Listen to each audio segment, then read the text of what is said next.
Welcome back to another video of the Fantasy Bros YouTube Another channel. one. Coming at you with a lessons learned from week 12. DJ Khaled, we the best. Now, my first lesson after this past week is that Alvin Kamara is no longer an RB1 as long as Taysom Hill is under center. Now, I know you're a Kamara owner, so you don't want to be hearing this. But again, it is true. Last two games, he had one reception, -2 yards, and 16 points combined. Whereas Latavius Murray has 37 points in both games, in the past two games, and more rushing yards as well. So going forward, as long as Taysom Hill is under center, Kamara takes a big hit. So if you're a Kamara owner, you're praying that Drew Brees comes back and wishing him a fast recovery. Otherwise, it's not looking great for him. My first lesson learned is Kyler Murray isn't Superman. He played against Patriots. Oh shoot, I thought he was. Played against Patriots, who have a very solid defense. Nothing spectacular, but he really did not look so good. And He does some stats. His stats, he threw for, I believe he threw under 200 yards, 0 touchdowns. he ran for 31 yards. It's probably, what is that, a season low? No, it wasn't a season low, but it is one of the season lows. Yeah, he didn't play so well fantasy-wise. So we're thinking his shoulder would definitely play a factor into that one. You can hope. And DeAndre Hopkins is not loving that. Yep. Brandin Cooks will not go bacon. He will go ham the rest of the season.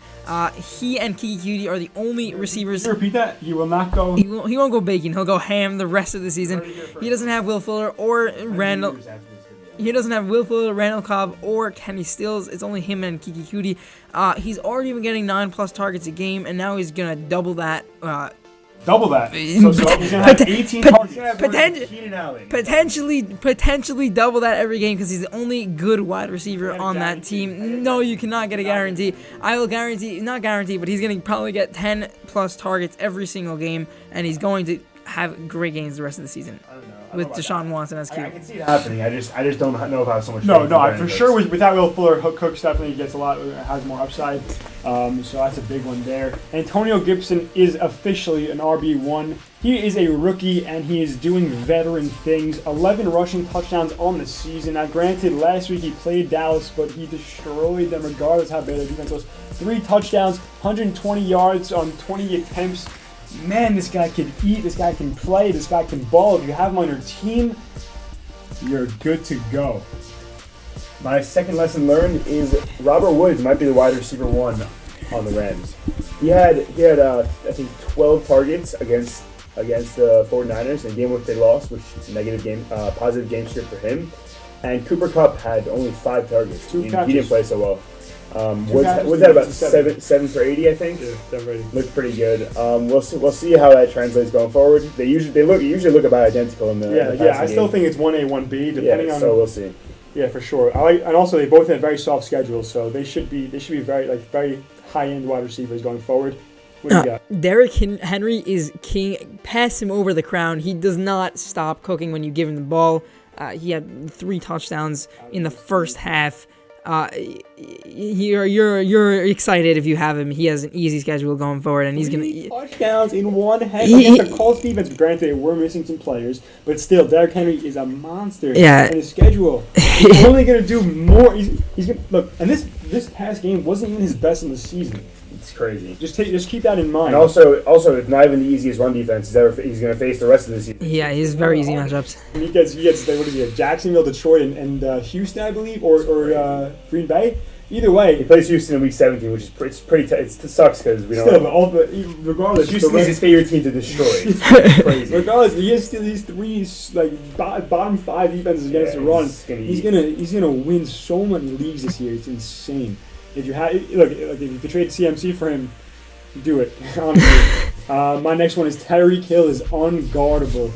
Carlton Davis, man, the cornerback for the Buccaneers, he had a rough outing this game. He had led up 200 yards to Tyreek in the first quarter, 7 receptions, and he finished the game with 3 TDs and almost 270 yards, the best fantasy performance on the season. He's in the same category as, I believe, Jerry Rice and Randy Moss, something like that. It's unbelievable what he's able to do with Mahomes throwing him the ball. He's so consistent as well. I think he didn't have a touchdown in one game this season. I think. He's been balling out. I don't know. Is he the wide receiver one? He's touchdown dependent, but no, the touchdowns are dependent on him. He's definitely up there with Dante Adams. I think that they're both competing for that spot, but it's top two. But he's an absolute stud.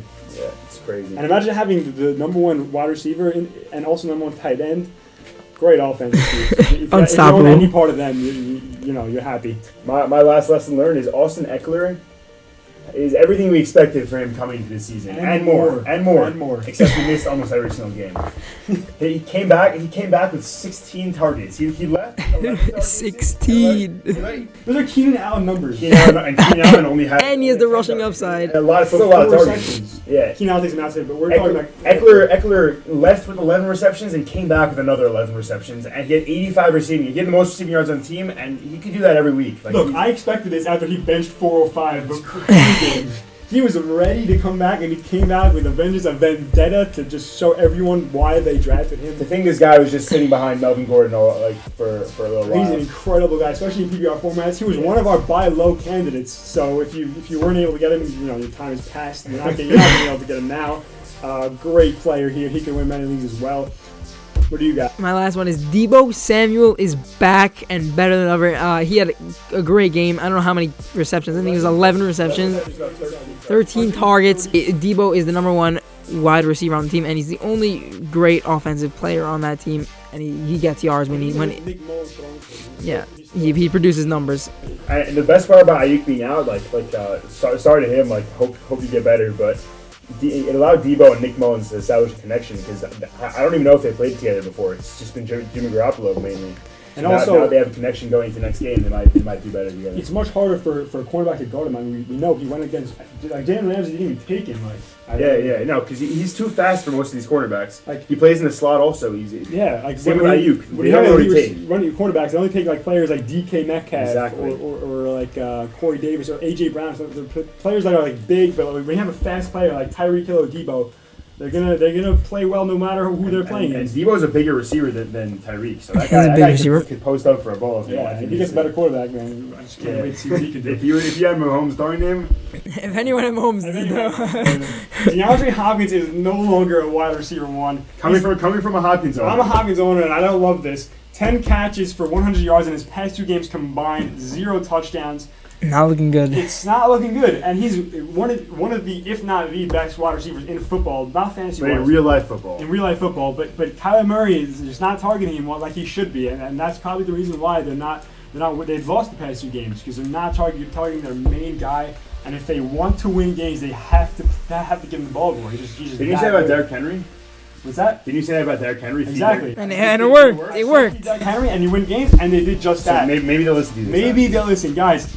I think you're hoping. Head coach Kyle Shanahan, I believe, of the Cardinals. If you're watching this, please give DeAndre Hopkins the ball. Coming from me and the rest of the DeAndre Hopkins owners, please give him the ball now. Next, David Montgomery is good against bad defenses. Who would have thought? Who would have thought, guys? He's not looking good all season long, but he comes back from injury against a poor Green Bay defense, and it showed. 11 attempts, 103 yards, rushing just under 10 yards per carry. That's unbelievable. And 5 receptions. He was involved in the passing game, so if you're PPR, you're good. 40 yards as well, and a touchdown. And his schedule is phenomenal. He's also a buy low in many other fantasy podcasts or whatever. And if you got him, you're good. He looks good. His schedule is fantastic, so he might be might be the Trubisky effect. We'll see. True. He might be a sneaky league winner for sure. Anyway, those are our lessons learned from Week 12. We're still awaiting Seattle versus Philly and Steelers versus Ravens. If that happens, I hope it does. But until next video, drop a like, comment, subscribe. Help us grow. We help you win. Until next video. Peace. We'll see you then.